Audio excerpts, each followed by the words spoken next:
Sometimes the hardest inheritance to accept is the one that comes with a lifetime of unanswered questions. Jack Landon held the rusty cabin key, knowing it represented everything his estranged father had never explained before walking out of their lives 30 years ago. The neighbors in Pine Ridge whispered their judgments another, Landon chasing fool's gold, dragging his 8-year-old son into the family's legacy of disappointment. The cabin sat on 20 forgotten acres, its broken windows and sagging roof, a monument to decades of neglect. Jack's factory job was gone, the rent overdue, and Tommy deserved better than their cramped apartment where dreams went to die. But when Jack began clearing out the debris, he discovered his father had left more than just rotting wood and rusty nails. Hidden beneath the floorboards were journals, blueprints, and secrets that would change everything. The man who had abandoned them had spent 30 years building something extraordinary. But would Jack have the patience to uncover what his father had really left behind? Before we jump back in, tell us where you're tuning in from, and if this story touches you, make sure you're subscribed, because tomorrow I've saved something extra special for you. Jack Landon's calloused fingers traced the edges of the faded family photograph one more time before tucking it back into his wallet. The image showed a younger version of himself, maybe 6 years old, standing beside a tall man with kind eyes and oil-stained hands. His father, Thomas Landon, had been captured mid-laugh in that picture, his arm wrapped protectively around Jack's small shoulders. It was the only photograph Jack had kept from before the abandonment, the only proof that once upon a time they had been a family. The cramped one-bedroom apartment in Detroit felt even smaller this morning, with cardboard boxes stacked against every available wall and Tommy's excited chatter filling the stale air. His 8-year-old son bounced between the packed containers like a pinball, his sandy hair catching the weak sunlight that filtered through their single grimy window. "Dad, are we really going to live in a cabin like the ones in my adventure books?" Tommy asked. His green eyes, so much like his mother's, had been sparkling with anticipation that Jack wished he could share.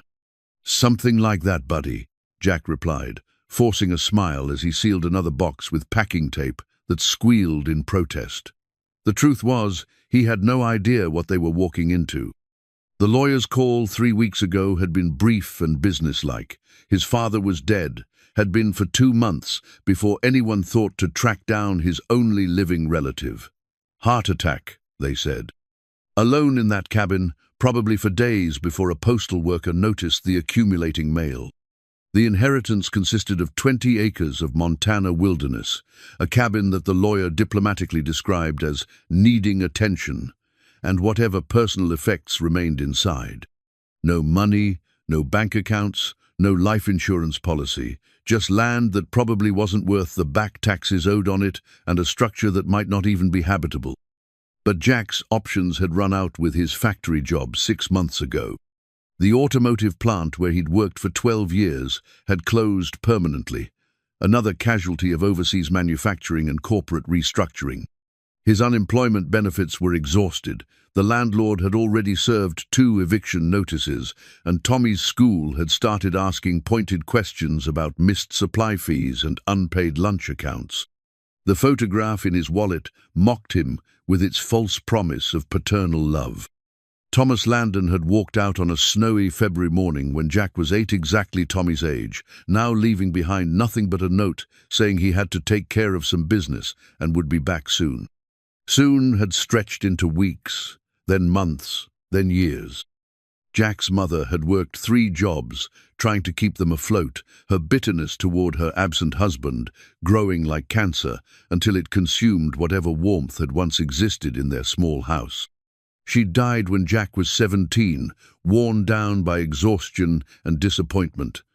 At the funeral, Jack had scanned the sparse crowd of mourners, half expecting to see his father's face among them.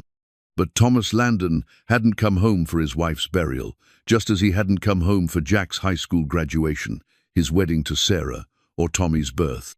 "Why didn't Grandpa Thomas ever visit us?" Tommy asked suddenly, as if reading his father's thoughts.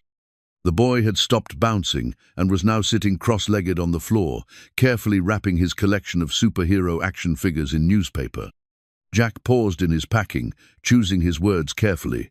Tommy knew the basic facts that his grandfather had left before Jack grew up, that they'd never met, but Jack had tried to shield him from the anger and abandonment that had shaped so much of his own adult life. "Sometimes grown-ups make choices that are hard to understand," Jack said finally. "Your grandfather was dealing with something that made him think he needed to stay away. I don't know what it was, but maybe we'll learn more about it when we get to the cabin." Tommy nodded solemnly, accepting this explanation with the resilience that children possessed in abundance. His son had already endured more upheaval than any child, should losing his mother to cancer when he was 5, watching his father struggle with grief and unemployment, adapting to a parade of temporary apartments as their financial situation deteriorated. Through it all, Tommy had remained optimistic, finding adventure in uncertainty and treating each setback as a temporary inconvenience rather than a permanent defeat. The drive to Montana would take them through 4 states and consume most of their remaining savings in gas and cheap motel rooms. Jack had calculated and recalculated the numbers, stretching every dollar as far as it would go. They'd arrive in Pine Ridge with less than $300 to their name and whatever canned goods he could fit in the back seat of their 12-year-old Honda. Pine Ridge, Montana. Population 847, according to the road atlas Jack had studied at the library. The town sat in the shadow of the Beartooth Mountains, surrounded by national forest and private ranches that had been in the same families for generations. It was the kind of place where everyone knew everyone else's business, where newcomers were viewed with suspicion until they proved themselves worthy of acceptance. The lawyer, a weary-sounding man named Herbert Paulson, had been blunt about the local sentiment regarding the Landon property. "Your father wasn't exactly welcomed with open arms when he showed up 30 years ago," Paulson had explained during their phone conversation. "Kept to himself mostly, which didn't help matters. Folks around here value community involvement, and Thomas never seemed interested in being neighborly. The cabin's been empty since he passed, and I'll be honest with you, some people think it's an eyesore that should be torn down." Jack had pressed for more details about his father's life in Pine Ridge, but Paulson's knowledge was limited to legal matters and second-hand gossip. Thomas had paid his property taxes on time, kept his affairs in order, and apparently lived simply enough that his estate consisted of little more than the land and whatever possessions remained in the cabin. "He did come into town regularly for supplies," Paulson had added. "Sarah Mackenzie at the general store might be able to tell you more. She's been there forever and has a memory like a steel trap. But I should warn you, don't expect a warm welcome. Your father's reputation wasn't exactly sterling around these parts." The photograph seemed to grow heavier in Jack's wallet as he contemplated their uncertain future. The man in that faded image bore no resemblance to the reclusive figure that Paulson had described. The Thomas Landon that Jack remembered, however, dimly had been animated and curious, always tinkering with some mechanical project in the garage or explaining how things worked with the patience of a natural teacher. But that had been 30 years ago, and people changed. Perhaps the man who had abandoned his family had found some measure of peace in the Montana wilderness. Perhaps the isolation had suited him better than the responsibilities of fatherhood and marriage. Jack tried not to let the familiar resentment rise in his chest, focusing instead on the practical matters at hand. Tommy had finished wrapping his action figures and moved on to his books, handling each one with the reverence that only true readers possessed. His son's love of stories had been one of the few bright spots during their darkest days, providing both escape and hope when reality became too overwhelming. Jack watched him carefully place a worn copy of Treasure Island into a box and felt a pang of guilt for uprooting him from the only home he'd ever known. "Dad, do you think there might be real treasure at the cabin?" Tommy asked, looking up from his packing with eyes full of possibility. Jack's throat tightened. His son's innocence and optimism were precious gifts that Jack was determined to protect, even as their circumstances grew more desperate. "I don't know about treasure, buddy, but maybe we'll find something valuable like a chance to start over and build something better together." Tommy grinned at this response, apparently satisfied with the idea that their adventure might yield riches beyond gold and jewels. Like in the stories where the real treasure is friendship and family. "Exactly like that," Jack said, meaning it more than he'd expected to. Whatever waited for them in Pine Ridge, whether disappointment or opportunity, they would face it together. And perhaps, in the process of sifting through his father's abandoned life, Jack might finally find the answers to questions that had haunted him for 3 decades.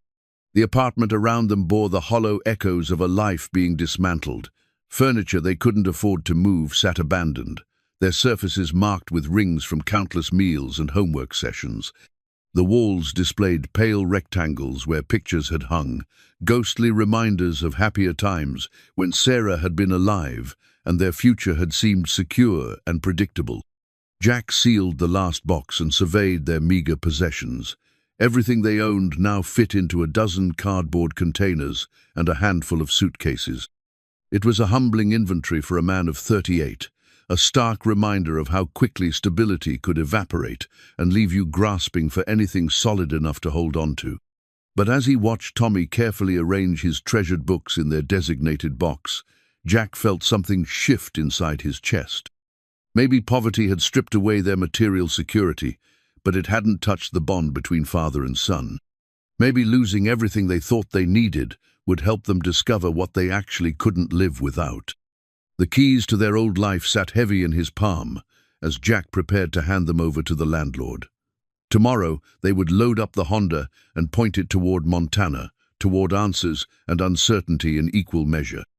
Toward a father's abandoned legacy and a son's boundless faith in happy endings. The faded photograph would travel with them, tucked safely in Jack's wallet knot, as a reminder of past betrayals, but as evidence that once upon a time, love had existed between them. And if love had existed once, perhaps it could be found again, buried somewhere beneath the disappointment and years of silence. In the growing twilight of their last evening in Detroit, father and son sat together on the bare floor of their empty home, sharing a pizza that represented the last of their dining-out budget. Tommy chatted excitedly about their upcoming adventure, spinning elaborate theories about what they might discover at the mysterious cabin. Jack listened and nodded, allowing his son's enthusiasm to kindle a small flame of hope in his own guarded heart. Whatever Thomas Landon had left behind in that remote Montana cabin, it couldn't be worse than the dead-end life they were leaving behind. And maybe, just maybe, it would be better than either of them dared to imagine. The hand-drawn property map crinkled in Jack's weathered hands as he stood beside their loaded Honda, staring at what his father had called home for 30 years. The cabin squatted like a wounded animal in a clearing surrounded by towering pines, its roof sagging under the weight of accumulated neglect and Montana winters. Broken windows gaped like missing teeth, their frames warped and splitting. The front porch tilted at an alarming angle, its support posts rotted through at the base. Tommy pressed his face against the car window, his breath fogging the glass, as he studied their new home with the analytical eye of an 8-year-old. "It looks like the haunted house from my Halloween books," he announced with the matter-of-fact tone that children used to deliver devastating observations. "It just needs some work," Jack said, though his heart sank as he took inventory of the visible damage. The property map in his hands showed precise measurements and boundary markers drawn in his father's careful handwriting.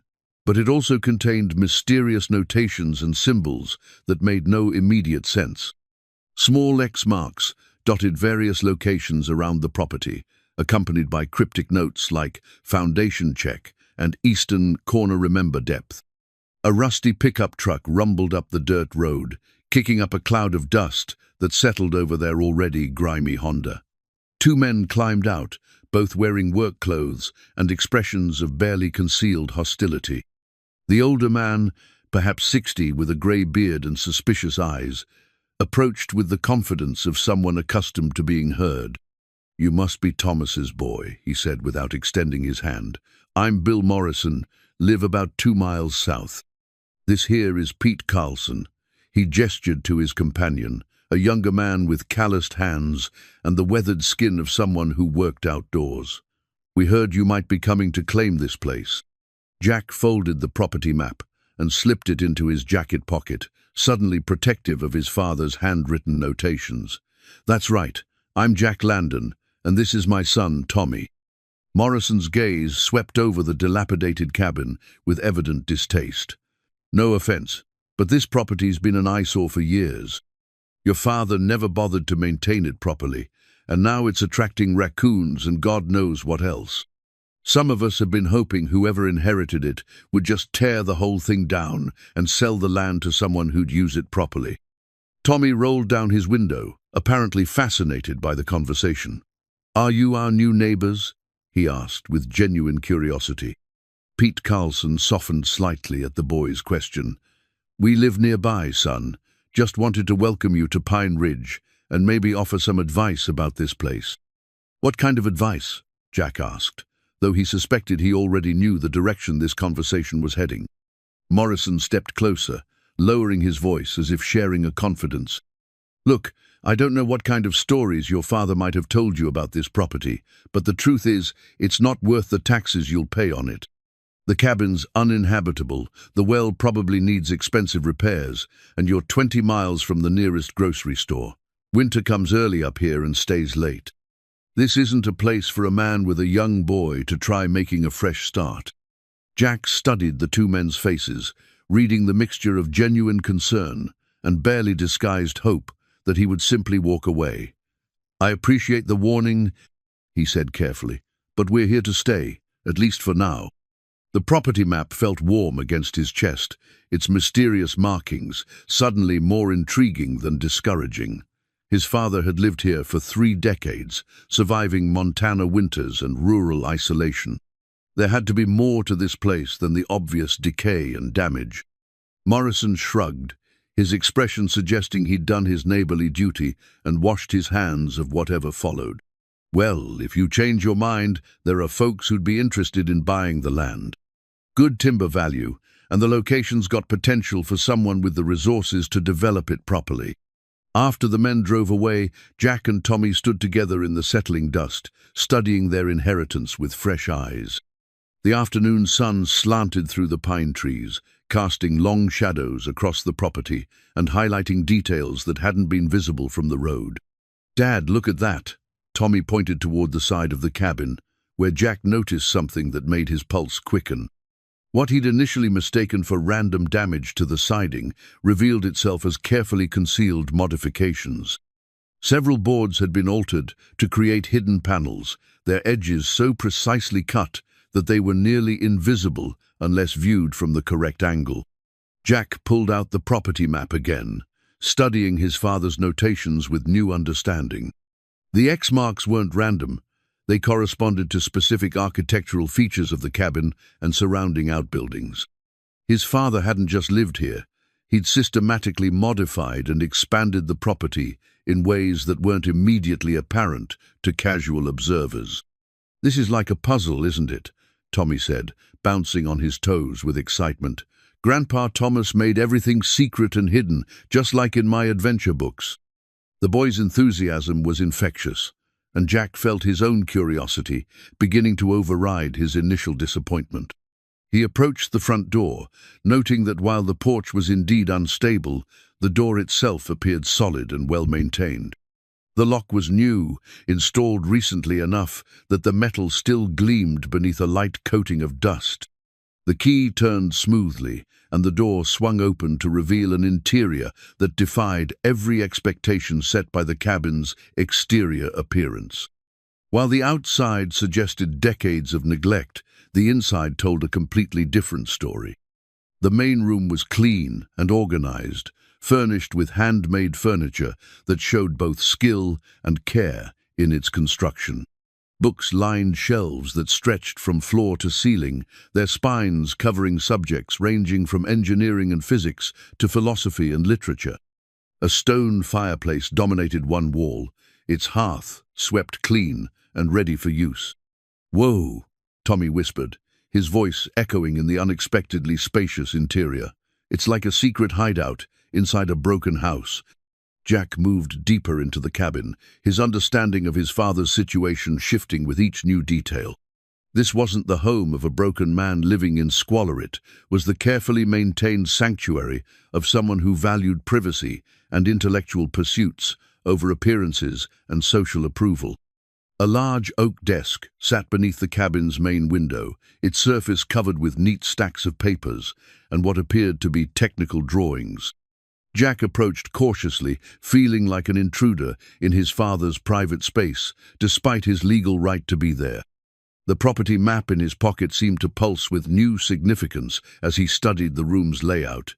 His father had been far more than the eccentric hermit that the neighbors described. The evidence of his intelligence and careful planning was everywhere in the quality of the furniture, the organization of the books, the precision of the architectural modifications that had transformed a simple cabin into something approaching a sophisticated retreat.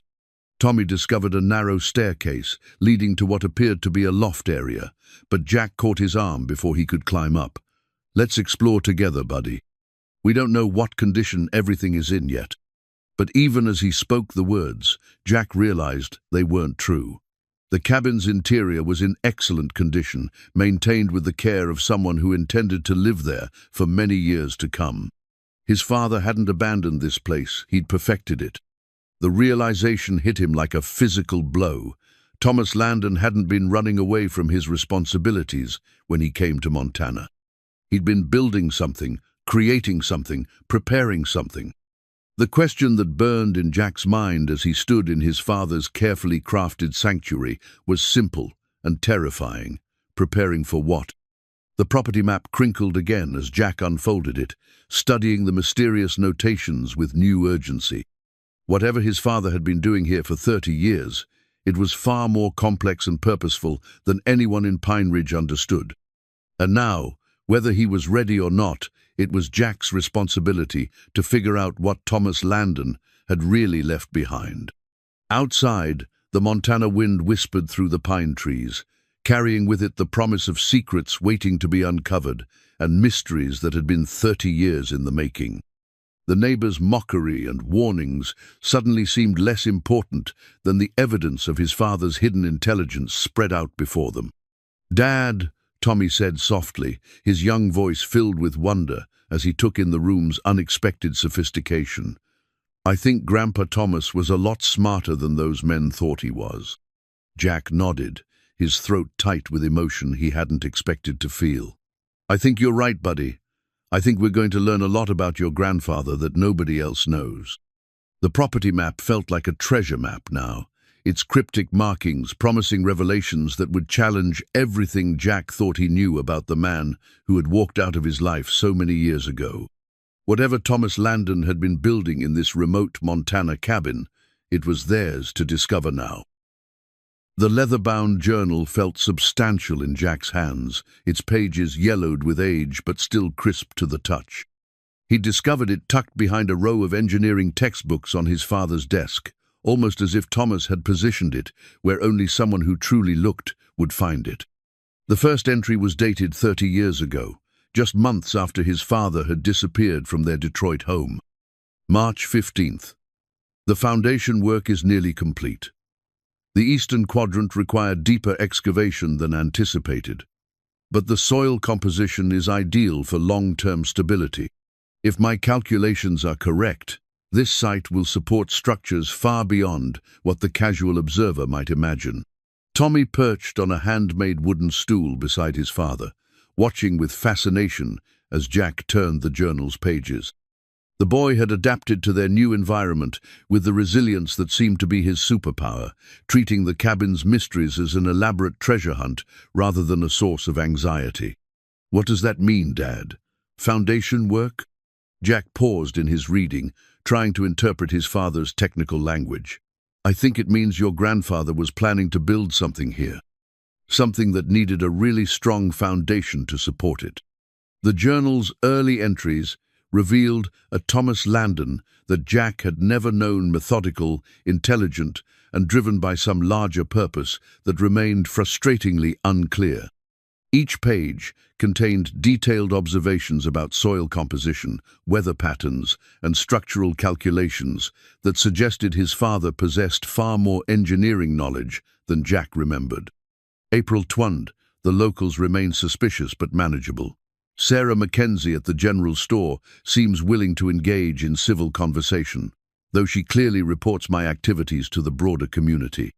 This isolation suits my purposes perfectly.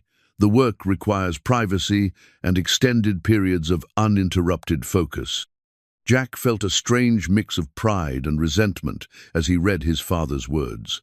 The man who had abandoned his family apparently possessed the discipline and intelligence to undertake complex long-term projects. Why hadn't he shown that same commitment to his responsibilities as a husband and father? Tommy wandered away from the desk, drawn by his natural curiosity to explore the cabin's hidden corners. Jack watched him press his small hands against the wall panels they'd noticed earlier, searching for the concealed mechanisms that would reveal his grandfather's secrets. "Dad, I think this one moves," Tommy called from across the room. He discovered a section of wall paneling that seemed slightly different from the rest, its edges more precisely fitted than random construction would account for. Jack approached his son's discovery, bringing the journal with him. According to his father's property map, this wall corresponded to one of the mysterious X marks. He pressed gently against the panel, and it shifted inward with the smooth motion of well-maintained hardware. Behind the panel lay a shallow compartment containing more journals, technical drawings, and what appeared to be correspondence with various government agencies and private corporations. Jack selected another leather-bound volume at random, opening it to find entries that made his pulse quicken. June 18th, patent application submitted for improved solar cell efficiency design. Initial review suggests approval likely within 18 months. If successful, this single innovation could fund the larger project for decades. The foundation of tomorrow begins with the infrastructure we build today. Foundation of tomorrow, Tommy repeated, reading over his father's shoulder with the quick comprehension that had always impressed Jack. What kind of tomorrow was Grandpa Thomas building? The question hung in the air as Jack continued reading his father's journal entries. Each page revealed new layers of complexity, references to renewable energy patents, correspondence with universities about research collaboration, and detailed financial projections that suggested Thomas had been thinking in terms of decades rather than years. A knock at the cabin door interrupted their exploration. Jack glanced through the window to see a woman in her 60s standing on their unstable porch, holding what appeared to be a covered casserole dish. Her grey hair was pulled back in a practical bun, and her clothing suggested someone comfortable with rural life, but not entirely rough around the edges. "Must be Sarah Mackenzie from the general store," Jack murmured, remembering the lawyer's suggestion that she might have known his father better than most locals. He opened the door carefully, mindful of the porch's questionable stability. The woman smiled warmly, her expression free of the suspicion that had marked his earlier encounters with the neighbors. "You must be Thomas's son," she said, extending the casserole dish. "I'm Sarah Mackenzie. I own the general store in town and wanted to welcome you properly to Pine Ridge. This is my grandmother's recipe for beef stew. Figured you might appreciate a home-cooked meal after your long drive." Jack accepted the dish gratefully, suddenly aware of how long it had been since they'd eaten anything more substantial than gas station sandwiches. "That's very kind of you, Mrs. Mackenzie. I'm Jack, and this is my son, Tommy." Tommy appeared at his father's elbow, offering Sarah one of his most charming smiles. "Thank you for the stew. Dad's not a very good cook, so this is really nice." Sarah laughed, a sound that seemed to warm the afternoon air.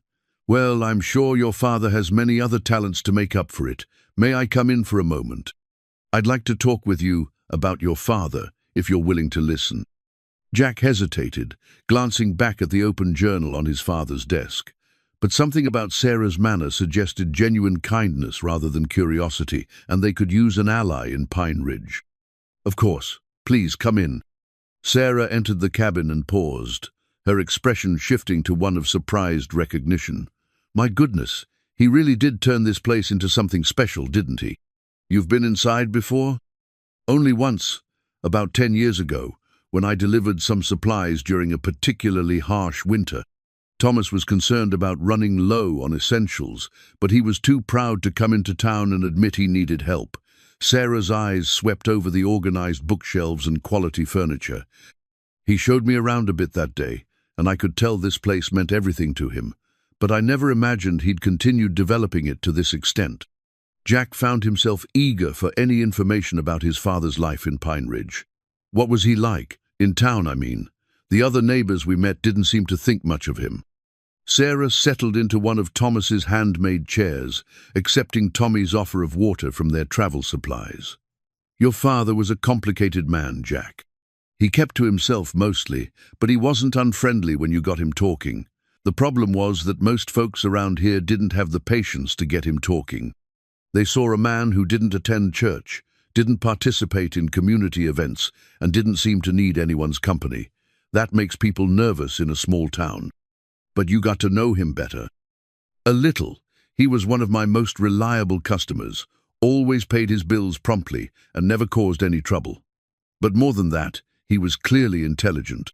The books he ordered, the magazines he subscribed to, the technical journals, this was not an ordinary hermit living off the grid. He was studying something, learning something, working towards something. I just never knew what. Tommy had returned to exploring the wall panels, and Jack heard him gasp with excitement from across the room. "Dad, look at this one."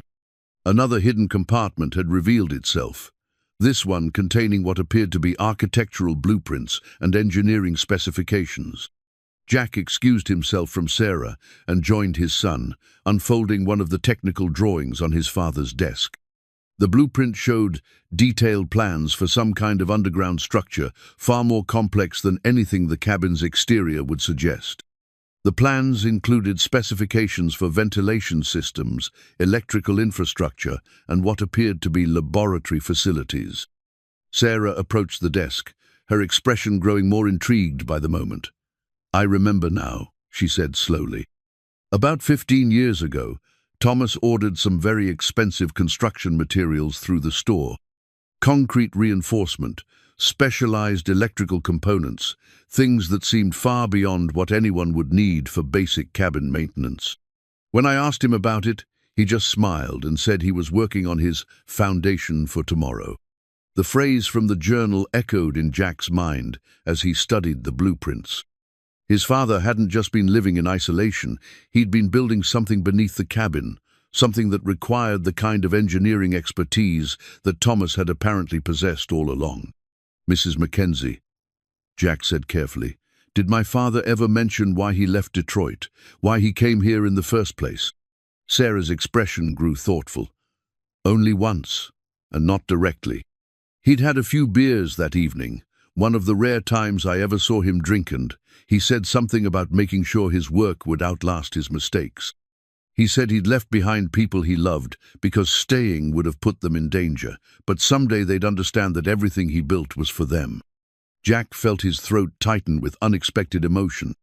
The journal entries suddenly took on new meaning, and the architectural plans spread across the desk represented something far more personal than he'd initially understood.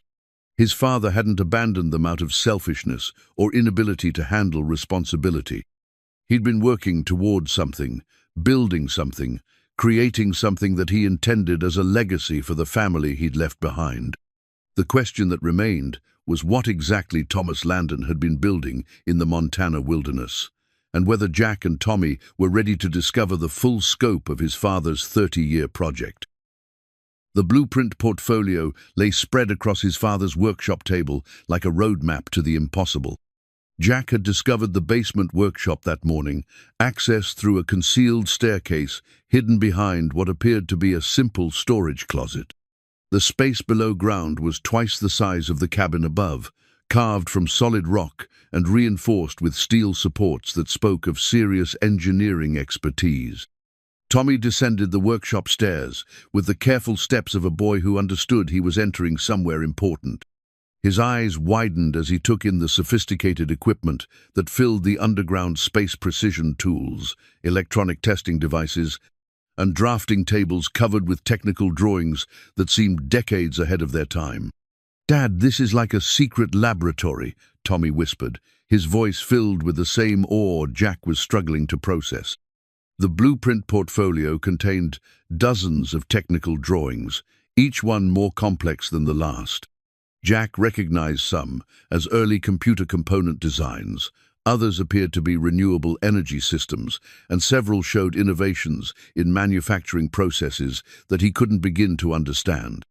But what struck him most was the dates on the drawings. Many were created in the 1990s, years before similar technologies became commercially available. "Look at this one," Jack said, unfolding a blueprint that showed what appeared to be an advanced solar panel design. The technical specifications suggested efficiency rates far superior to anything he'd seen in mainstream renewable energy marketing. The date stamp showed it had been completed in 1994. Tommy leaned closer, tracing the intricate electrical diagrams with his finger. Grandpa Thomas was inventing things before other people even thought of them. Jack nodded, his understanding of his father's intelligence expanding with each new discovery. These weren't the hobby projects of an isolated hermit. They were the professional-grade innovations of a brilliant engineer who had somehow chosen to work in complete secrecy. A wooden filing cabinet in the corner of the workshop drew Jack's attention. Its drawers were labeled with cryptic abbreviations that meant nothing to him initially, but as he began exploring their contents, patterns emerged. Patent applications contained copies of dozens of submissions to the U.S. Patent Office, many showing approval stamps and official documentation. Corporate correspondence held letters from major technology companies expressing interest in licensing various innovations. "Tommy, look at this," Jack said, holding up a letter dated just 5 years earlier. The letterhead belonged to a major electronics manufacturer, and the content made Jack's hands shake slightly as he read aloud. "Dear Mr. Landon, we are prepared to offer $2.3 million for exclusive licensing rights to your improved battery storage technology, as detailed in Patent 8-947-231. This represents a significant increase from our previous offer and reflects the growing market demand for your innovations." Tommy's eyes went wide. $2.3 million for one invention? Jack continued reading through the corporate correspondence, finding similar offers from different companies for various patents his father had developed. The numbers were staggering millions of dollars in licensing offers that his father had apparently either declined or ignored entirely. "Why didn't he take the money?" Tommy asked, voicing the question that Jack was struggling to answer. A leather journal tucked behind the patent files provided some insight. This volume contained entries from more recent years, showing Thomas's evolving perspective on his work and its purpose. December 8th declined another licensing offer from Reynolds Technologies. The battery storage patent alone could fund comfortable retirement, but that misses the larger point. These innovations aren't meant to enrich corporations that will limit their application for profit margins. The foundation of tomorrow requires different thinking. Jack paused in his reading, beginning to understand his father's long-term strategy. Thomas hadn't been hoarding his inventions out of eccentricity. He'd been waiting for the right opportunity to release them in a way that would maximize their benefit to society rather than corporate profits. January 15th, Jack would be 37 now. Tommy must be walking, probably talking. Sarah mentions she reads to him every night. "I wonder if he likes adventure stories the way Jack did at that age. Every patent I file, every innovation I perfect, is another brick in the foundation I'm building for their future. They may never understand why I had to leave, but someday they'll benefit from what I've accomplished here." The words hit Jack like a physical blow. His father had been thinking about them, planning for them, building something intended to secure their future. The man he'd resented for 30 years had spent those same decades working toward their benefit. Tommy had discovered another section of the workshop where finished prototypes sat on carefully organized shelves. Solar panels that seemed far more sophisticated than anything commercially available, battery systems with compact designs that defied Jack's understanding of current technology, and electronic components that looked like they belonged in a science fiction movie. "These are the things from the drawings," Tommy said, carefully examining a prototype battery that was no larger than a paperback book, but apparently capable of storing enormous amounts of energy according to its attached specifications. Jack joined his son at the prototype shelves, handling his father's innovations with the reverence they deserved. Each device represented years of research and development, created in isolation but designed with global impact in mind. The financial value of the patents was impressive, but the potential social value of the technologies was staggering. A memory surfaced suddenly: his father, in their old Detroit garage, working on what Jack had assumed were pointless tinkering projects. Thomas had tried to explain his work to 8-year-old Jack, describing how small improvements in energy efficiency could eventually transform entire industries. But Jack had been more interested in playing with friends than listening to technical explanations, and his mother had discouraged what she saw as Thomas's unrealistic dreams. "He was always working on stuff like this," Jack said quietly, his voice thick with regret. "Even when I was your age, he was trying to invent things that would help people. I just never understood what he was doing." Tommy looked up from the prototype he was examining, his expression serious beyond his years. Maybe he had to leave so he could finish the work without people bothering him about it. "Like when I have to go to my room to concentrate on my hardest homework." The simple wisdom of his son's observation struck Jack profoundly. Perhaps Thomas's abandonment hadn't been about running away from responsibility. Perhaps it had been about accepting a different kind of responsibility, one that required sacrifice and isolation but promised benefits that extended far beyond their immediate family. The blueprint portfolio seemed to pulse with new significance as Jack considered the full scope of his father's work. These weren't just inventions, they were the foundation for technologies that could revolutionize renewable energy, improve manufacturing efficiency, and advance computing capabilities in ways that major corporations were apparently eager to exploit. But Thomas had chosen a different path. Rather than selling his innovations to the highest bidder, he'd spent 30 years perfecting them, testing them, and preparing them for release in a way that would maximize their benefit to humanity rather than corporate profit margins. "Dad," Tommy said softly, still studying the prototype battery in his hands, "I think Grandpa Thomas was trying to save the world, one invention at a time."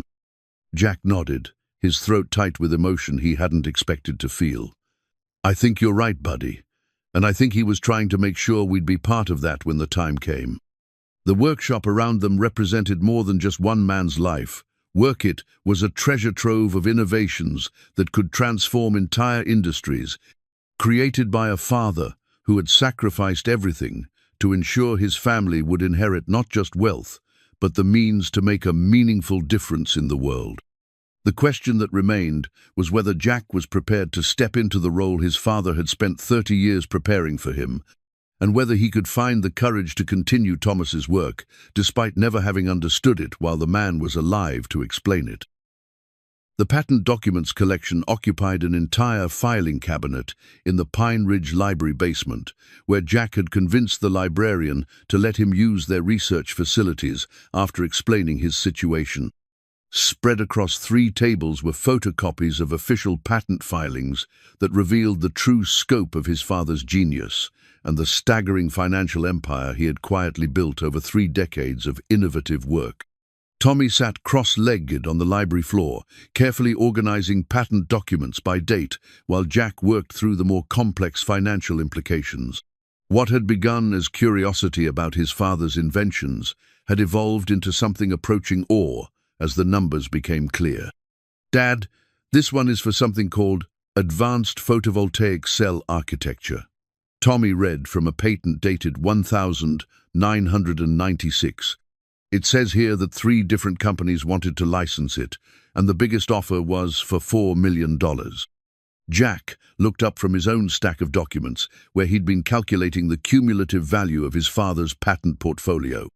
The preliminary numbers were staggering conservative estimates, suggested Thomas had turned down licensing offers, totaling more than $50 million over the past 15 years. But look at this, Jack said, showing Tommy a more recent patent filing. He didn't just turn down the offers. He kept improving the designs, making them more efficient, more practical. This solar cell patent from last year shows efficiency rates 30% better than anything currently on the market. The librarian, a patient woman named Dorothy Chen, who had been surprisingly helpful despite the unusual nature of their research, approached their table with another box of materials. "I found these in our local business records," she said, setting down a collection of incorporation documents and business licenses. "It appears your father established several small corporations over the years, mostly for managing patent applications and licensing negotiations." Jack opened the business records, finding yet another layer of his father's careful planning. Thomas hadn't just been inventing in isolation, he'd been building a sophisticated legal and financial structure to manage his innovations. Each corporation had been established for specific purposes: renewable energy patents, computer technology innovations, manufacturing process improvements. "Mrs. Chen," Jack said, looking up from the incorporation papers, "do you know if my father worked with any local lawyers or accountants? This level of business organization would require professional help." Dorothy smiled knowingly. "Herbert Paulson, the lawyer, who contacted you about the inheritance, has been handling your father's legal affairs for over 20 years. He's been very discreet about it, but Thomas was one of his most important clients. You should probably schedule a meeting with him." The suggestion made perfect sense, but Jack felt a surge of frustration at the lawyer's earlier discretion. Paulson had made it sound like Thomas had died with minimal assets, when in reality he'd been managing a complex portfolio of valuable intellectual property. Tommy had moved on to a different section of patent documents, his young mind apparently better equipped than Jack's to navigate the technical specifications. "Dad, this one is really cool. It's called Integrated Energy Storage and Distribution System, and it looks like it could power a whole house with just one small battery." Jack joined his son, studying the patent drawings with growing amazement. The energy storage system represented a quantum leap beyond current battery technology, combining several of Thomas's other innovations into a unified solution that could revolutionize home energy management. "According to this," Jack said, reading the technical specifications, "a single unit could store enough energy to power an average home for 2 weeks. And it could be recharged from solar panels, wind generators, or conventional electrical grid connections." The patent was dated just 2 years ago, suggesting Thomas had continued innovating right up until his death. But more importantly, it had never been licensed to any corporation. It remained entirely under Thomas's control, which meant it now belonged to Jack and Tommy. "How much do you think something like this would be worth?" Tommy asked, his 8-year-old mind grappling with concepts that challenged even Jack's understanding. Before Jack could answer, Dorothy returned with yet another box of materials. "I almost forgot about these," she said, setting down what appeared to be correspondence files. "Your father maintained a post office box in town for business correspondence. The postmaster asked me to give these to you when you came in." The correspondence files contained letters from major corporations, government agencies, and international technology firms all expressing interest in licensing or purchasing various patents that Thomas controlled. The dates ranged from recent months back to the early 1990s, showing 3 decades of persistent corporate interest in his work. One letter particularly caught Jack's attention. It was from the Department of Energy, dated just 6 months before Thomas's death, and it expressed serious interest in his energy storage technologies for national grid stabilization projects. "Dear Mr. Landon," Jack read aloud, "our technical review board has determined that your integrated energy storage system represents a significant advancement in grid-scale energy management. We would like to schedule a meeting to discuss potential government partnership opportunities for large-scale implementation of your technologies."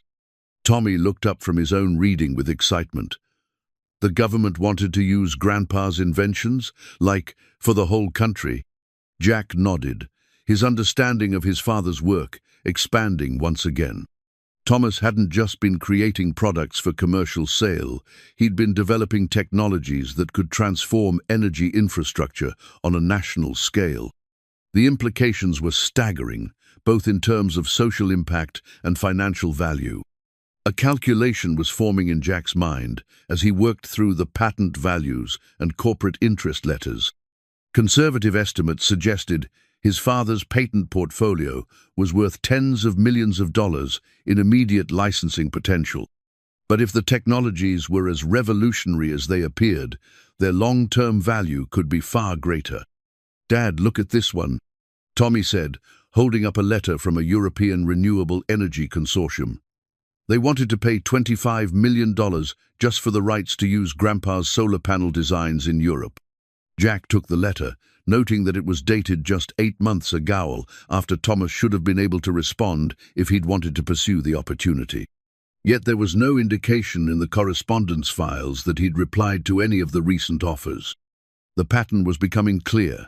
Thomas had spent 30 years perfecting his innovations, building a comprehensive portfolio of technologies that could revolutionize multiple industries. But rather than cashing in on their immediate commercial value, he'd been waiting for something, preparing for some larger purpose that required keeping the technologies under his direct control. A memory surfaced of his father's journal entry about building the foundation of tomorrow. Perhaps Thomas had never intended to sell his innovations piecemeal to corporations that would exploit them for short-term profits. Perhaps he'd been planning something far more ambitious, a comprehensive release of technologies that could benefit humanity as a whole, rather than enriching individual companies. "Tommy," Jack said softly, his voice filled with a mixture of pride and overwhelming responsibility, "I think your grandfather was planning to change the world, and I think he was planning for us to help him do it." The patent documents spread across the library tables represented more than just financial inheritance. They were the blueprint for a technological revolution that one brilliant man had spent his entire adult life preparing. The question that now faced Jack was whether he had the courage and wisdom to continue his father's work, despite having spent 30 years misunderstanding the man's true purpose. Outside the library windows, the Montana afternoon was fading into evening, but inside, father and son continued their exploration of Thomas Landon's extraordinary legacy, each new discovery adding another piece to a puzzle that was far more complex and valuable than either of them had imagined possible. The safe deposit box key was impossibly small, hidden inside a hollowed-out copy of Walden that had been sitting innocuously among the hundreds of other books on his father's shelves. Jack might never have found it if Tommy hadn't been drawn to Thoreau's classic, recognizing it as one of the books his mother used to read to him before bedtime. "Dad, this book feels weird," Tommy had said, shaking the volume gently. The faint rattle of metal against paper had led to the discovery of the key, along with a small note in Thomas's careful handwriting. "First National Bank of Billings, Box 847. The real foundation requires solid ground to build upon."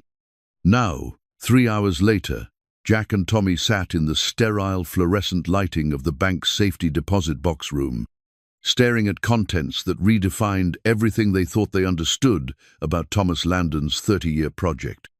The box contained investment account statements, trust fund documents, and financial records that painted a picture of careful wealth accumulation spanning 3 decades. But these weren't the chaotic finances of an eccentric inventor. They were the methodical investments of a brilliant man who understood both technology and markets well enough to turn innovation into extraordinary prosperity. "Dad, what does this number mean?" Tommy asked, pointing to the bottom line of the most recent investment summary. Jack's hands trembled slightly as he read the figure aloud. $198,437,000. The words hung in the air between them like something from a fantasy story. Jack read the number again, checking and rechecking the decimal points, convinced he must be misinterpreting the financial document somehow. But every account statement, every investment summary, every trust fund balance confirmed the impossible reality. His father, the man who had walked out on his family and lived like a hermit in a remote Montana cabin, had accumulated a fortune approaching $200 million. How? Jack whispered, more to himself than to Tommy. How did he do this? The answer lay in the other documents contained in the safety deposit box. Patent royalty statements showed that while Thomas had refused to sell his innovations outright, he had carefully licensed specific applications to selected companies, retaining control over the core technologies while generating steady income streams. But the real genius was in his investment strategy. Thomas had used his patent royalties to fund early investments in technology companies that would later become industry giants. The documents showed he'd purchased significant stakes in renewable energy startups, computer technology firms, and manufacturing companies that aligned with his own innovations, often years before they became profitable or widely recognized. "Look at this," Jack said, unfolding an investment statement from 1995. He bought 10,000 shares of something called Solar Tech Solutions for $3 per share. According to this recent statement, those same shares are now worth over $400 each. Tommy did the math with the quick mental arithmetic that had always impressed Jack. That's like turning $30,000 into $4 million? Exactly. And he did this dozens of times, with dozens of different companies. Jack spread out more investment documents, revealing a portfolio that read like a prediction of the technology industry's evolution over the past 3 decades. Thomas had invested early in companies that developed internet infrastructure, renewable energy systems, advanced manufacturing processes, and breakthrough medical technologies. In every case, his investment timing had been extraordinarily prescient, as if he'd possessed insider knowledge about which technologies would eventually transform their respective industries. But as Jack studied the investment patterns more carefully, he realized it wasn't insider knowledge, it was superior technical understanding. Thomas had recognized the potential of emerging technologies because he was working on similar innovations himself. His patent portfolio had given him insights into industry trends that most investors couldn't possibly possess. He was playing a completely different game, Jack said, his admiration for his father's strategic thinking growing with each new revelation. While other people were guessing about which companies might succeed, he actually understood the technology well enough to make informed predictions. Tommy had discovered another section of the safety deposit box containing what appeared to be legal documents. "Dad, what's a trust fund?" Jack took the trust documents, scanning through legal language that gradually became clear despite its complexity. Thomas had established multiple trust funds, all designed to provide long-term financial security for Jack and Tommy while preserving the capital for future generations. "It means your grandfather set up special accounts that will take care of us forever," Jack explained, his voice thick with emotion he hadn't expected to feel. "The money grows over time, but we can use some of it for important things like education, housing, and helping other people." But the most surprising discovery was yet to come. At the bottom of the safety deposit box lay a sealed envelope addressed simply to Jack and Tommy. Inside, Thomas's final financial instructions revealed the true scope of his long-term planning. "My dear son and grandson," the letter began, "if you are reading this, it means I have passed away, and you have taken the time to truly explore what I built during our years apart.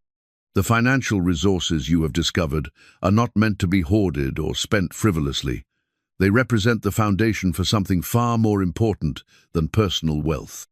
Jack paused in his reading, glancing at Tommy, whose young face showed the serious concentration he reserved for truly important conversations. "The patents, investments, and accumulated capital are intended to fund the Landon Foundation organization, dedicated to releasing beneficial technologies freely to humanity, rather than selling them to the highest corporate bidder. Every innovation I developed, Every dollar I invested, every sacrifice I made was toward this single purpose, ensuring that technological advancement serves human flourishing rather than corporate profit. The weight of his father's vision settled over Jack like a mantle of responsibility he'd never asked for but couldn't ignore. Thomas hadn't just been accumulating wealth, he'd been building the financial infrastructure necessary to revolutionize how beneficial technologies were developed and distributed. You now have the resources to continue this work, the letter continued. The choice is yours whether to honor the vision or simply enjoy the financial security.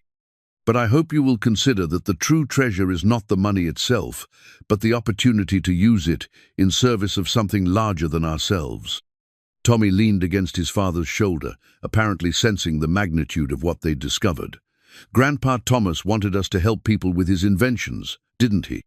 Jack nodded, his throat tight with emotions that ranged from gratitude to overwhelming responsibility to deep regret for the 30 years of misunderstanding that had separated him from his father's true purpose.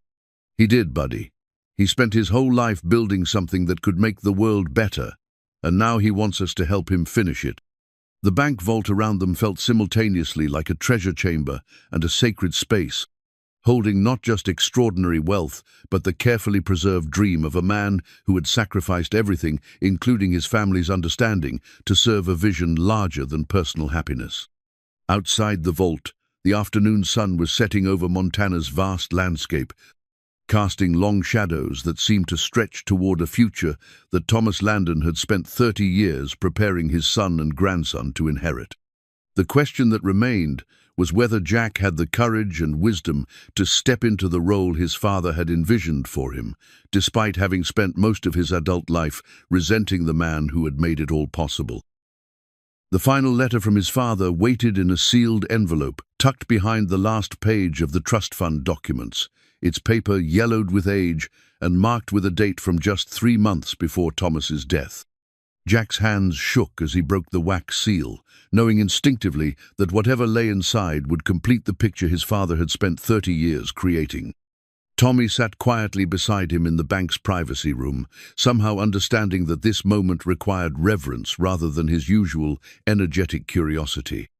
The afternoon light streaming through the small window cast everything in golden hues that seemed to sanctify the moment of final revelation. "My dearest Jack," the letter began, "if you are reading this, it means you have discovered not just the financial resources I accumulated, but also the deeper purpose behind my apparent abandonment of our family. I know that no explanation can fully heal the wounds my departure created, but I hope that understanding my reasons might begin that healing process."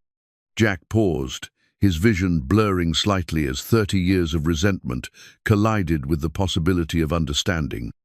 Beside him, Tommy waited patiently, his small hand resting supportively on his father's arm. "The truth is that I never wanted to leave you and your mother. Every day of our separation has been a form of torture that I accepted only because staying would have put you both in mortal danger. The work I was doing in Detroit, the early patents, the prototype development had, attracted the attention of certain corporations that were willing to use violence to control technologies they considered valuable." Jack felt his world shifting as he processed his father's words. The abandonment he'd interpreted as selfish disregard had actually been protective sacrifice. 3 different attempts were made to break into our home and steal my research. The final incident involved men who made it clear that your mother and you would be harmed if I didn't surrender my work to their corporate sponsors. That night, I realized that the only way to keep you safe was to disappear entirely, taking my research with me and leaving no trail that could lead them back to you. The letter trembled in Jack's hands as decades of bitter assumptions crumbled and reformed into something approaching understanding. His father hadn't run away from responsibility. He'd accepted a crushing burden of isolation to protect the family he loved. I came to Montana with nothing but my notebooks and the desperate hope that I could continue my work in isolation while keeping you and your mother safe from the corporate interests that wanted to exploit my innovations. Every patent I filed, every investment I made, every technological breakthrough I achieved was motivated by a single purpose, building a legacy that would someday provide for you and any family you might create. Tommy shifted closer to his father, apparently sensing the emotional weight of the revelations, even if he couldn't fully understand their implications. "Dad, are you okay?" Jack nodded, though tears were streaming down his face as he continued reading his father's explanation of 30 years of sacrifice and planning. "I know that my absence caused you pain, and I know that your mother suffered because of my decision to protect you through separation, rather than staying to face the danger together. I have lived with that guilt every day, but I have also lived with the certainty that staying would have resulted in your deaths along with mine." The corporate danger that had driven Thomas into exile suddenly made sense of other mysteries Jack had discovered. The sophisticated security systems in the cabin, the hidden workshops, the careful legal structures protecting his patents, all of it represented the precautions of a man who knew he was still being hunted. "The technologies I developed over these 30 years are worth far more than the financial statements suggest. In the wrong hands, they could be used to consolidate corporate power and increase inequality. In the right hands, your hands, they could democratize energy access, improve manufacturing efficiency, and advance human flourishing on a global scale." Jack paused in his reading, overwhelmed by the scope of responsibility his father was placing on his shoulders. The 198 million fortune was staggering enough, but the expectation that he would become a steward of world-changing technologies felt almost impossibly daunting. "I chose to live as a hermit, not because I preferred isolation, but because the work required absolute secrecy and security. Every day I spent away from you was a day spent preparing for the moment when you would inherit not just financial resources, but the power to transform how technology serves humanity." Tommy had been listening intently to his father's quiet reading, and now he spoke with the wisdom that seemed to emerge from him during their most important conversations. Grandpa Thomas was like a superhero who had to hide his secret identity to protect the people he loved. The analogy was surprisingly apt, and it helped Jack process the magnitude of his father's sacrifice. Thomas Landon had indeed lived a kind of double life, maintaining the appearance of an eccentric hermit, while actually serving as a guardian of technologies that could benefit millions of people. "The corporate interests that drove me into exile still exist, and they will eventually discover what I built here. When that happens, you will face the same choice I faced. Surrender these technologies to be exploited for private profit, or find a way to protect them while using them for the greater good." A chill ran down Jack's spine as he realized that his father's isolation might not have provided permanent protection after all. If corporate entities were still searching for Thomas's innovations, his death might actually increase the danger rather than ending it. "I have spent 30 years preparing you for this responsibility, even though you didn't know it was coming. The financial resources will provide security and independence. The patent portfolio will give you legal control over revolutionary technologies. The foundation documents will provide a structure for releasing these innovations in ways that serve humanity rather than corporate shareholders." Jack looked up from the letter to meet Tommy's serious gaze. His 8-year-old son somehow seemed to understand that they were discussing more than just money and inventions. They were confronting a legacy that would define the rest of their lives. "But most importantly," the letter continued, "you now have the opportunity to heal the wound that my departure created in our family. I could not be the father you needed during your childhood, but perhaps I can still provide the foundation for the man you've become and the father you are to Tommy." The words hit Jack like a physical blow, finally articulating the forgiveness he hadn't known he needed. His father's absence had indeed wounded him, but it had also shaped him into someone capable of understanding sacrifice and long-term thinking.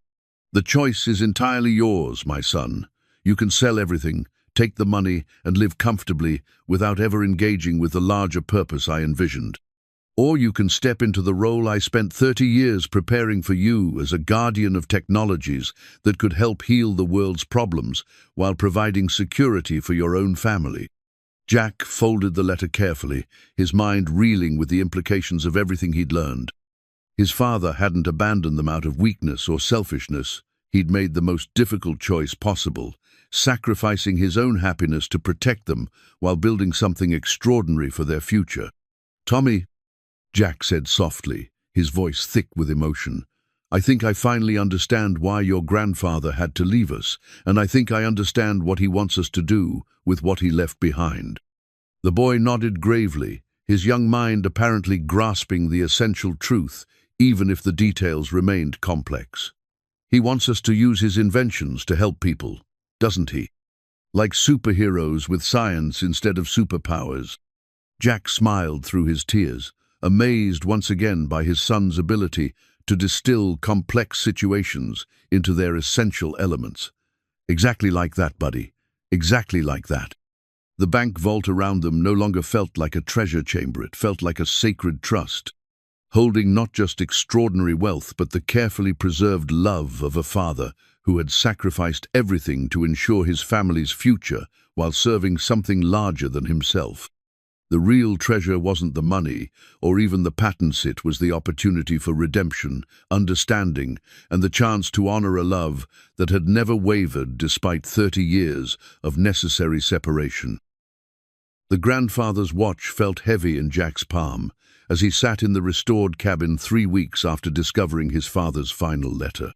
The vintage timepiece had been Thomas's father's, passed down through generations of Landon men who had apparently shared a tradition of quiet determination and long-term thinking. Now it belonged to Jack, its steady tick marking moments that felt pregnant with possibility and responsibility. Tommy was curled up in one of his grandfather's handmade chairs, reading through simplified versions of the patent documents that Jack had prepared for him. At 8 years old, his son couldn't grasp all the technical complexities, but he understood the essential point. They now controlled technologies that could change the world, and they had to decide how to use them responsibly. "Dad, the solar panel invention could power whole cities without pollution, right?"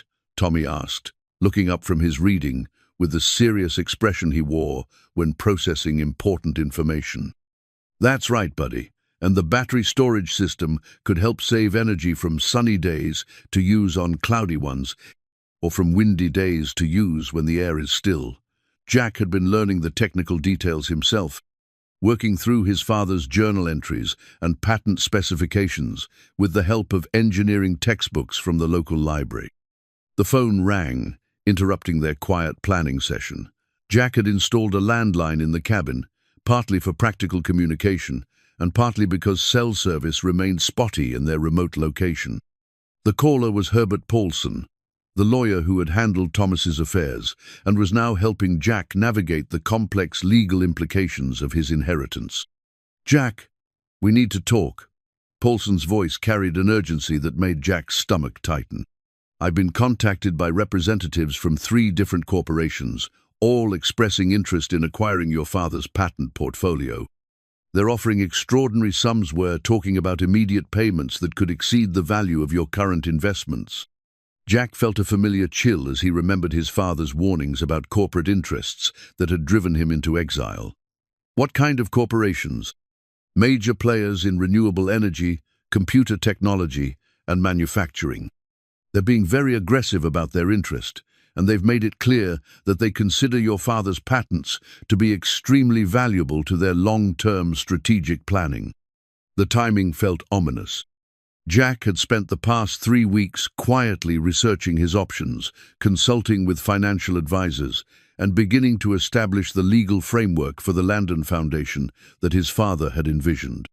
He'd been careful to avoid publicity or any actions that might attract unwanted attention to their situation. "How did they find out about the patents so quickly?" Jack asked, though he suspected he already knew the answer. "Patent filings are public record once they're approved, but these corporations seem to have more detailed information than what's publicly available.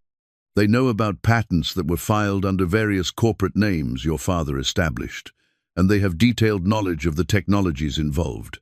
Someone has been doing very thorough research." Jack glanced at Tommy, who had stopped reading and was listening to the phone conversation with the alertness that children developed when they sensed adult concern. His son's presence reminded him that this wasn't just about Jack's own decisions. Whatever he chose would affect Tommy's future and safety. "What are you recommending?" Jack asked. "Honestly, I'm recommending that you consider their offers very seriously. The money they're proposing would set you and Tommy up for life, and it would eliminate any potential complications from trying to manage the technologies yourself. Your father was brilliant, but he was also paranoid about corporate threats that may not be as serious as he believed." But Jack had read his father's journals carefully, and the corporate surveillance and intimidation that Thomas described didn't sound like paranoia. Sounded like documented experience with dangerous people who wouldn't hesitate to use violence to control valuable technologies. After ending the call with Paulson, Jack sat quietly with Tommy, both of them processing the implications of the corporate interest. The offers were tempting immediate financial security without the overwhelming responsibility of managing world-changing technologies. But they would also mean abandoning his father's 30-year vision of democratizing beneficial innovations instead of letting them be exploited for corporate profit. "Dad, what do you think Grandpa Thomas would want us to do?" Tommy asked, his young voice cutting straight to the heart of Jack's internal struggle. Jack looked down at his father's watch, its hands marking the passage of time that felt simultaneously urgent and eternal. "I think he would want us to be brave enough to do what's right, even if it's harder than what's easy." Tommy nodded seriously, apparently satisfied with this answer. "Like in my adventure books, where the heroes have to choose between keeping treasure for themselves or using it to help everyone." The analogy was surprisingly accurate. Jack and Tommy now possessed technological treasures that could benefit millions of people, but only if they had the courage to resist the corporate interests that wanted to control and limit their application. Over the following days, Jack threw himself into understanding both the technical potential of his father's innovations and the practical challenges of implementing them responsibly.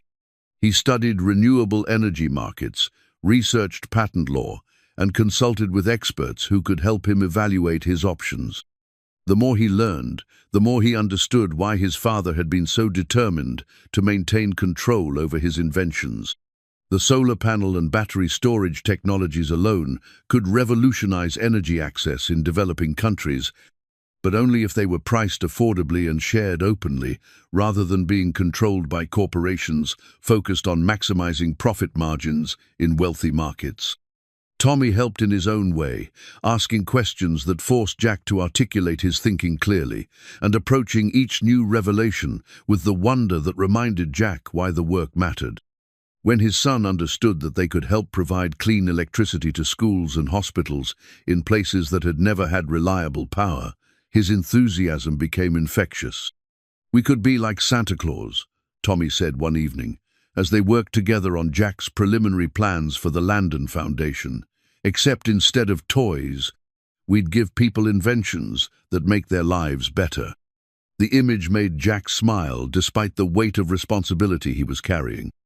Perhaps that was exactly what Thomas had envisioned: a way to distribute beneficial technologies as freely as possible, motivated by generosity rather than profit. But the corporate pressure was intensifying. Paulson called daily with updates on new offers, and Jack had begun noticing unfamiliar vehicles parked along the road near their property. The isolation that had protected his father for 30 years might not provide the same protection now that Thomas was gone, and his patents were attracting active corporate interest. The evening before Jack planned to announce his decision about the foundation, he sat with Tommy on the cabin's front porch, watching the sun set over the Montana wilderness that had sheltered his father's work for 3 decades. The grandfather's watch ticked steadily in his pocket, marking moments that felt both precious and fleeting. "Are you scared, Dad?" Tommy asked, leaning against his father's shoulder with the trust that children showed when they believed adults could handle any challenge. Jack considered the question carefully. He was scared, terrified, actual of making the wrong choice, of failing to honor his father's sacrifice, of putting Tommy in danger, of not being equal to the responsibility he'd inherited. But he was also excited by the possibility of using their resources to genuinely help people and heal some of the wounds that his father's necessary absence had created in their family. "I'm scared," Jack admitted, "but I'm also excited. Your grandfather spent 30 years building something amazing, and now we get to decide how to use it. That's scary, but it's also the greatest gift anyone could give us." Tommy nodded gravely, his young wisdom providing comfort that Jack hadn't expected to find. "Grandpa Thomas must have been scared too when he had to leave us to protect us. But he did it anyway, because it was the right thing to do." The watch seemed to pulse with approval in Jack's pocket as he realized that his son had identified the essential truth. Courage wasn't the absence of fear, it was the willingness to act righteously despite fear, to serve something larger than personal comfort, to honor the sacrifices of those who had come before. Tomorrow, Jack would call Paulson and reject the corporate offers. Tomorrow, he would begin implementing his father's vision of the Landon Foundation. Tomorrow, he would step fully into the role that Thomas had spent 30 years preparing him to fill. But tonight, he sat with his son on their father's porch, grateful for the love that had transcended 30 years of separation and the opportunity to finally understand the man who had sacrificed everything to ensure their future while serving the greater good. The real treasure wasn't the money or the patents, it was the chance for redemption, purpose, and the continuation of a legacy built on love rather than abandonment. The town hall deed lay spread across the Pine Ridge Community Center's main table, like a revelation that transformed everything the residents thought they knew about Thomas Landon and his 30-year presence in their community. Jack had called the meeting for 7 o'clock on a Tuesday evening, knowing that most working families would be able to attend and that the timing would allow for thorough discussion of what he was about to propose. Nearly 200 people had gathered, a remarkable turnout for a town of less than 900 residents. Jack recognized some faces from his previous encounters. Bill Morrison and Pete Carlson sat in the front row, their expressions mixing curiosity with the skepticism they'd shown since his arrival. Sarah Mackenzie had claimed a seat near the middle, her encouraging smile providing comfort in a room full of uncertain neighbors. Tommy sat beside his father at the main table, wearing his best shirt and the serious expression he reserved for important occasions. In front of them lay documents that would fundamentally alter how Pine Ridge residents understood their community's recent history and future possibilities. "Thank you all for coming," Jack began, his voice carrying clearly through the room's careful silence. "I know there's been a lot of speculation about why my son and I came to Pine Ridge, and what we plan to do with the property my father left us. Tonight, I want to share some information that I think will surprise you as much as it surprised me." He lifted the town hall deed, letting the official document catch the overhead lighting so everyone could see its formal seals and legal stamps. "This is the deed to the Pine Ridge Community Center, along with the fire station, the library building, and approximately 40% of the commercial properties on Main Street." A murmur ran through the crowd as people processed what Jack was telling them. Sarah Mackenzie leaned forward in her seat, her expression shifting from curiosity to amazement. "According to these legal documents, my father Thomas Landon purchased these properties over the past 15 years, always through intermediary corporations and legal trusts that kept his name off the public records. He now owns nearly half of Pine Ridge's downtown commercial district." Bill Morrison stood up, his face flushed with confusion and apparent anger. "That's impossible. We would have known if someone was buying up the town. Property sales are public record." Jack nodded, understanding the man's disbelief. "You're right, that property sales are public record. But my father was very careful to structure his purchases through corporations with names like Montana Rural Development LLC and Beartooth Investment Partners. Unless you knew to look for the connection, you wouldn't realize that all these companies were controlled by the same person." He unfolded additional documents, showing the complex web of corporate structures that Thomas had created to maintain his anonymity while systematically acquiring properties throughout Pine Ridge. Each purchase had been strategic, focusing on properties that were essential to the community's function, but were struggling financially due to the area's declining population and economic challenges. "Why?" asked a woman Jack didn't recognize, her voice carrying the bewilderment that many residents were obviously feeling. Why would a hermit who barely talked to anyone spend millions of dollars buying properties in a town he seemed to want nothing to do with? Tommy had been listening quietly, but now he spoke up with the clarity that often emerged from his young perspective. Because Grandpa Thomas did care about the town. He just cared about it in a secret way, like superheroes who help people without anyone knowing who they really are. The boy's words seemed to resonate with the crowd, and Jack felt a surge of pride at his son's ability to distill complex situations into their essential emotional truth. "Tommy's right," Jack continued. "My father cared deeply about Pine Ridge, but he had reasons for keeping that care private. Over the past few weeks, I've discovered that he wasn't just living as a hermit in that cabin. He was working on technologies that could revolutionize renewable energy, improve manufacturing efficiency, and advance human prosperity on a global scale." He paused, letting the magnitude of that statement settle over the room before continuing. "The patents he developed over 30 years are worth nearly $200 million. But more than that, they represent innovations that could transform how energy is produced, stored, and distributed worldwide." Sarah Mackenzie gasped audibly, and several other residents exchanged looks of amazement that bordered on disbelief. Jack understood their reaction. He'd experienced the same overwhelming surprise when he'd first discovered the scope of his father's work. The property purchases were part of a larger plan, Jack explained, consulting his father's detailed notes about the Pine Ridge redevelopment project. He envisioned transforming this community into a model for sustainable rural development, using his technologies to create energy independence, economic opportunity, and population growth that could reverse decades of decline. Pete Carlson raised his hand tentatively. "Are you saying that Thomas, your father, was planning to help Pine Ridge? All this time, we thought he didn't care about the community at all." Jack nodded, his throat tightening with emotion as he thought about his father's commitment to people who had never understood his true intentions. He cared so much that he spent millions of dollars and decades of planning to ensure this community would have a viable future. He just never told anyone about it because the work required secrecy and because he knew that corporate interests might try to interfere if they understood what he was building. The room fell silent as residents processed this revelation. Many of them had spent 30 years viewing Thomas Landon as an eccentric outsider who contributed nothing to their community. Learning that he had actually been their secret benefactor and advocate required a fundamental reassessment of assumptions they'd held for decades.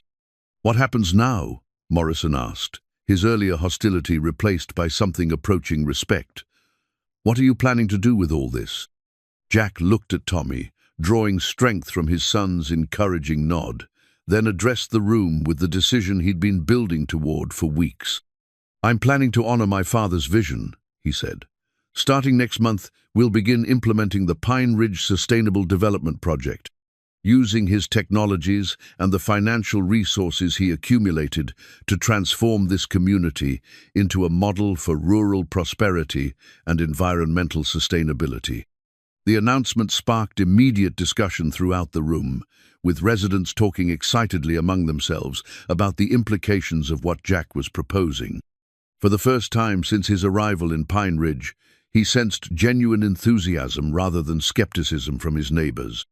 "This means jobs," Sarah Mackenzie said, her voice carrying the hope that had been absent from rural Montana communities for decades. "Real jobs using advanced technologies right here in Pine Ridge." Jack nodded, consulting his father's detailed plans for the development project. Manufacturing jobs, research and development positions, construction work, and service industries to support a growing population. My father estimated that full implementation of his plan could bring Pine Ridge's population back to over 3,000 residents within 10 years. The transformation of the room's atmosphere was remarkable. People who had entered the meeting as skeptical neighbors were now discussing possibilities with the excitement of community members who had discovered unexpected hope for their hometown's future. Tommy tugged on his father's sleeve, whispering a question that Jack answered quietly before addressing the room again. "My son wants to know if this means other kids might move to Pine Ridge so he'll have friends to play with." The laughter that greeted this question was warm and inclusive, marking a fundamental shift in how the community viewed the Landon family. They were no longer outsiders inheriting an eyesore. They were community members, bringing resources and hope that could benefit everyone. As the meeting continued past 9 o'clock, with residents asking detailed questions about timelines, job opportunities, and environmental impact, Jack realized that his father's most important achievement wasn't the financial wealth or the revolutionary patents. It was the creation of possibilities that could bring a dying community back to life while advancing technologies that could benefit humanity as a whole. The town hall deed had been more than just a legal document. It was Thomas Landon's declaration of faith in Pine Ridge's future and his commitment to ensuring that the benefits of his life's work would flow to the people who had unknowingly provided him with the peace and isolation necessary to complete his revolutionary research. The community development plans covered every surface of the renovated community center. Their detailed architectural drawings and environmental impact studies representing Thomas Landon's comprehensive vision for transforming Pine Ridge into a thriving, sustainable community. Jack had spent the morning working with Tommy to arrange the displays so that residents could walk through the plans in logical sequence, understanding how each component of the development project connected to create a unified whole. By 10 o'clock, the room was packed beyond capacity, with families spilling out onto the sidewalk and peering through windows to catch glimpses of the extraordinary blueprints that promised to revolutionize their small Montana town. Word had spread throughout the region overnight, drawing visitors from neighboring communities who wanted to see what everyone was calling the Pine Ridge Miracle. "Dad, look how excited everyone is," Tommy whispered, his young voice filled with wonder, as he watched adults and children studying the development plans with the intensity usually reserved for treasure maps. Jack nodded, his own amazement growing as he watched his neighbors' people who had been skeptical of his family just weeks earlier discussing the project details with the enthusiasm of community members who had discovered unexpected hope for their future. The centerpiece of the development plans was a state-of-the-art manufacturing facility that would produce Thomas's revolutionary solar panels and battery storage systems. According to the architectural specifications, the facility would employ over 400 people in high-paying technical positions while generating minimal environmental impact through the use of Thomas's advanced manufacturing processes. "This solar panel design is 30% more efficient than anything currently on the market," explained Dr. Jennifer Walsh, a renewable energy expert from Montana State University who had driven 3 hours to review the technical specifications. "If these plans are accurate, this single facility could produce enough advanced solar technology to power entire cities while creating economic opportunities that could transform this region." Sarah Mackenzie stood beside the plans for the expanded downtown district, her expression mixing amazement with something approaching disbelief. "He planned everything," she said, shaking her head slowly. "The coffee shop expansion, the new bookstore, the community garden spaces. Thomas thought through every detail of what Pine Ridge would need to support a growing population." The plans revealed that Thomas had envisioned much more than just industrial development. His blueprints included affordable housing projects designed with advanced energy efficiency, expanded educational facilities that could accommodate population growth, recreational areas that would preserve the natural beauty that made Montana attractive to families, and infrastructure improvements that would support a community of several thousand residents. Bill Morrison approached Jack with an expression that had completely transformed from their first hostile encounter. "I owe you and your father an apology," he said, his weathered face showing genuine remorse. "We spent 30 years thinking Thomas was just a crazy hermit who didn't care about anyone but himself. Turns out, he cared about Pine Ridge more than any of us realized." "He forgave the misunderstanding long ago," Jack replied, meaning it more than he'd expected to. He knew that his work required secrecy, and he accepted that people wouldn't understand his intentions until the right time came to reveal them. Tommy had wandered over to a display showing the plans for an expanded elementary school, complete with science, laboratories, and computer facilities that would give rural students access to educational resources, typically available only in major cities. Several children from the community had gathered around him, listening as he explained his grandfather's vision with the enthusiasm that made complex ideas accessible to young minds.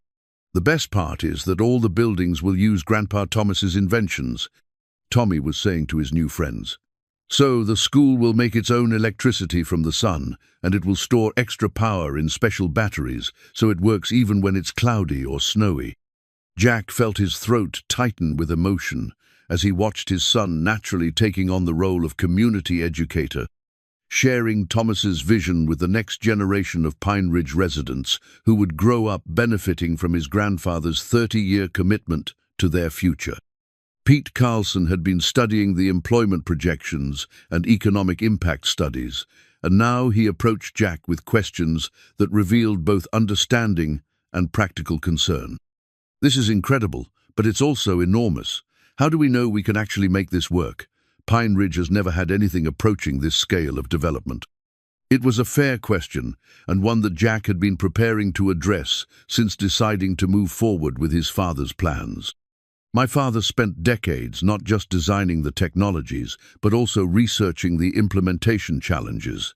He studied successful rural development projects worldwide, consulted with experts in sustainable manufacturing, and created detailed timelines that account for everything from workforce training to environmental protection." Jack led Pete to a section of the display that showed Thomas's phased implementation strategy. Rather than attempting to build everything simultaneously, the development would proceed in carefully planned stages over a 5-year period, allowing the community to adapt to growth while ensuring that each phase was successfully completed before moving to the next. "Phase 1 begins with the manufacturing facility and worker training programs," Jack explained. "Phase 2 adds the housing developments and infrastructure improvements. Phase 3 brings the expanded commercial district and educational facilities. Each stage is designed to support the next while generating the economic activity necessary to sustain long-term growth." The room buzzed with conversations as residents discussed how the development plans would affect their own lives and families.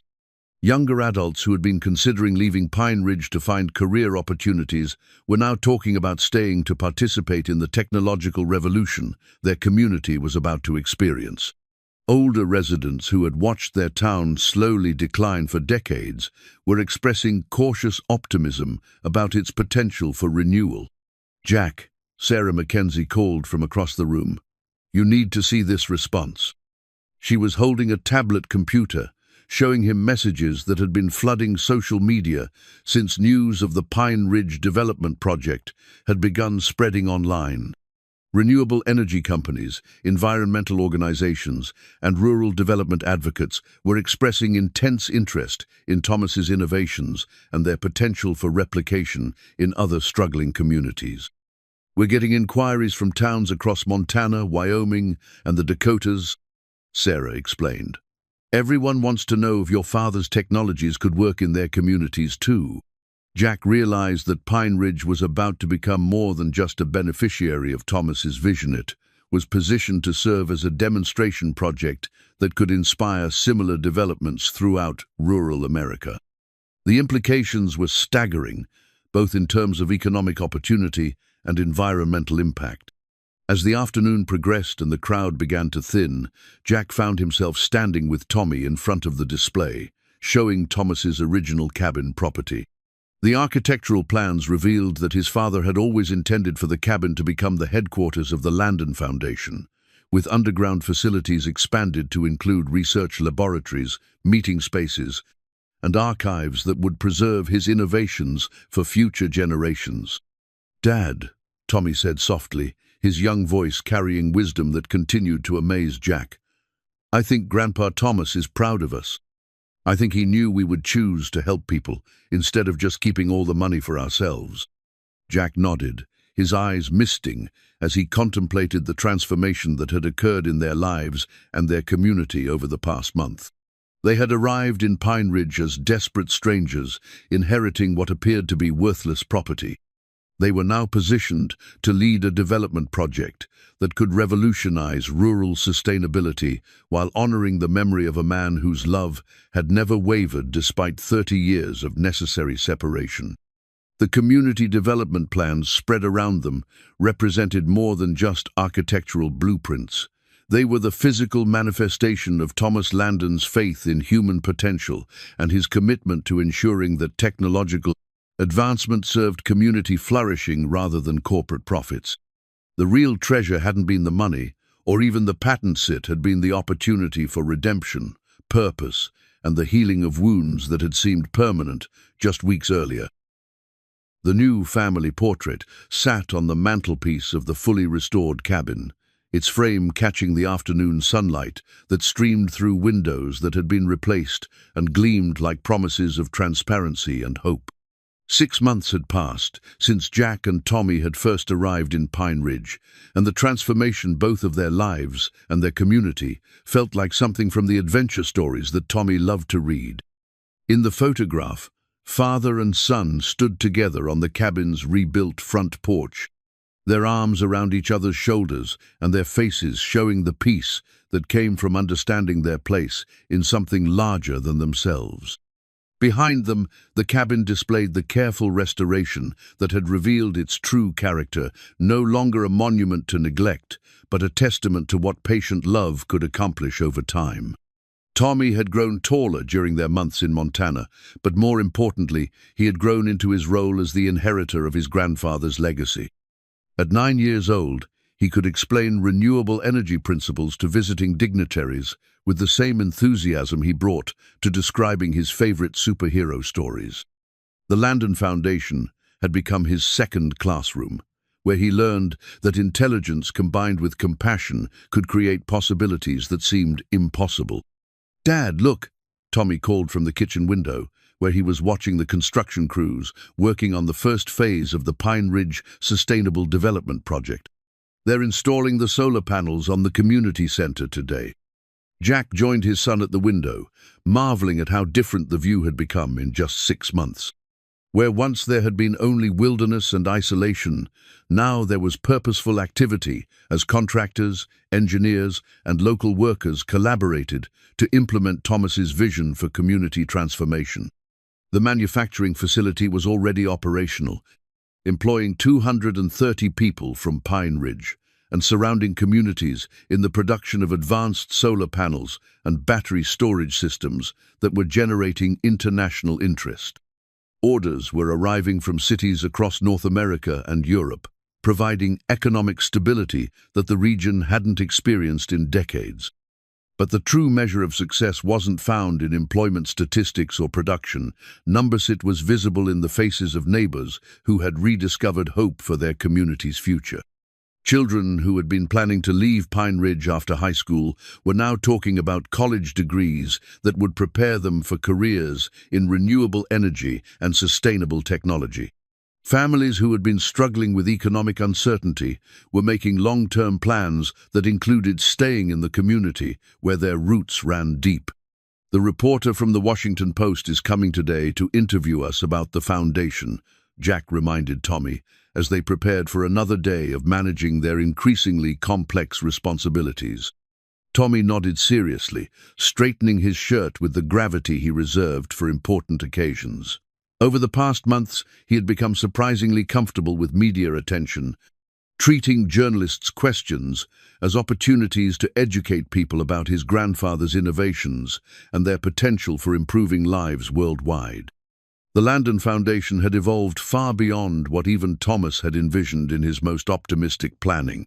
Rather than simply releasing patents for free use, the Foundation had developed a comprehensive system for transferring beneficial technologies to communities and organizations that could implement them for maximum social benefit. Solar panel manufacturing cooperatives had been established in 12 developing countries, using Thomas's designs to provide affordable renewable energy in regions that had never had reliable electricity. Battery storage systems were being deployed to stabilize electrical grids in island nations that had previously depended entirely on imported fossil fuels. Manufacturing process improvements were being shared with worker-owned enterprises that prioritized environmental sustainability and fair labor practices. The financial management of the foundation required constant attention, but Jack had discovered that he possessed an intuitive understanding of his father's investment strategies. The patent royalties and investment returns continued to grow, providing the resources necessary to expand the foundation's work while maintaining the long-term sustainability that Thomas had built into his planning. Jack, the call from the United Nations is scheduled for 2 o'clock. Sarah Mackenzie reminded him as she entered the cabin with the morning's correspondence.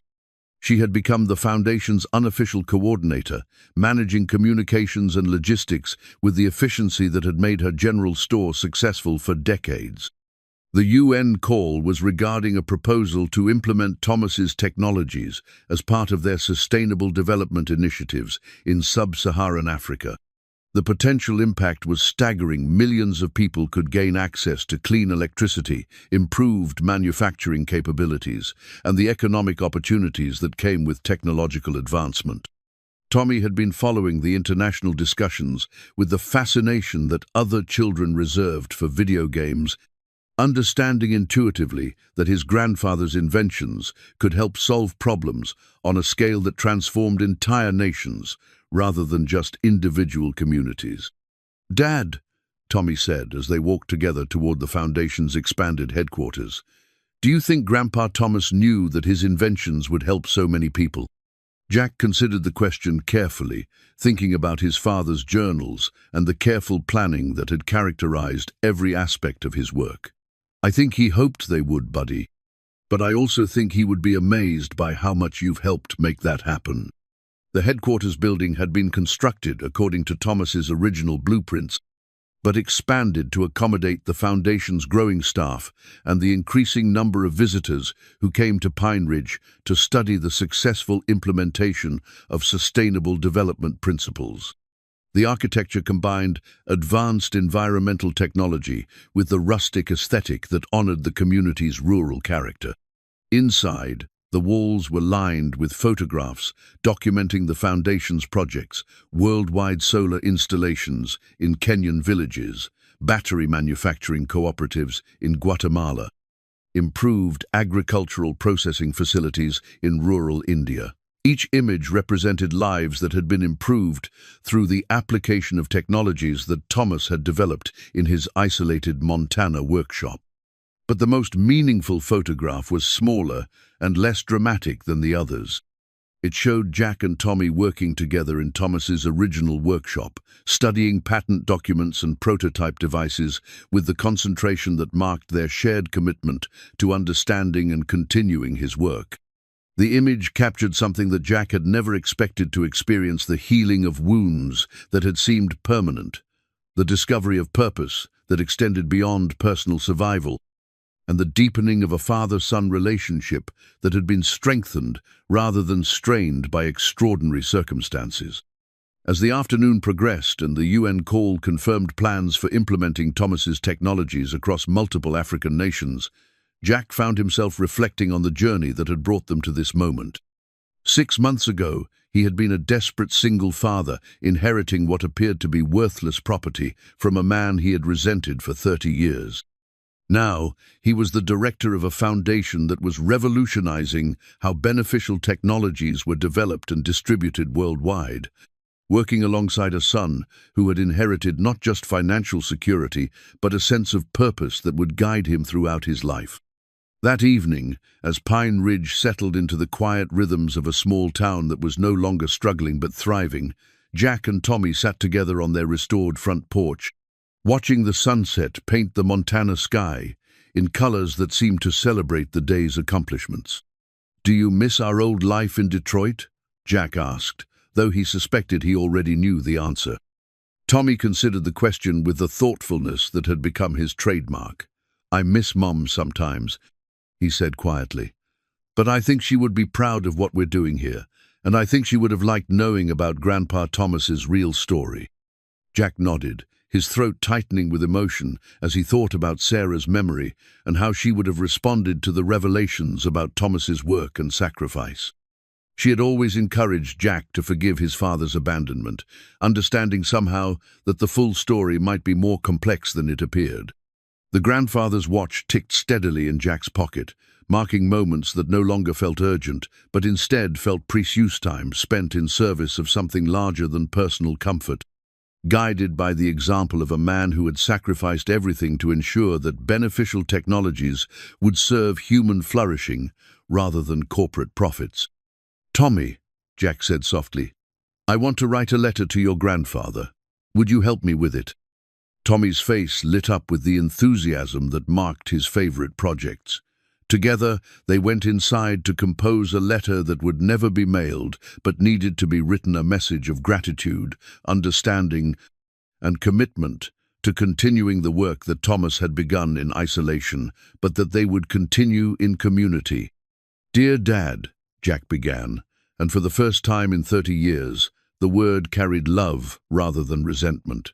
"Thank you for the courage to sacrifice your own happiness for our future, for the wisdom to build something larger than any of us could imagine, and for the faith that we would eventually understand what you were trying to accomplish." The letter continued for several pages, acknowledging the pain of separation while celebrating the extraordinary legacy that Thomas had created through his patience, intelligence, and unwavering commitment to serving something greater than himself. As they finished writing, the restored cabin around them felt less like a place of exile and more like a sanctuary where love had been preserved across decades of misunderstanding, where innovation had been nurtured in service of human flourishing, and where a family had been healed through the discovery of purpose that extended far beyond their individual lives. The new family portrait on the mantelpiece captured more than just their physical appearance. It documented the transformation of two people who had discovered that the greatest treasure wasn't wealth or even technological innovation, but the opportunity to continue the work of healing a world that desperately needed the kind of patient, intelligent love that Thomas Landon had spent 30 years building into the foundation of tomorrow.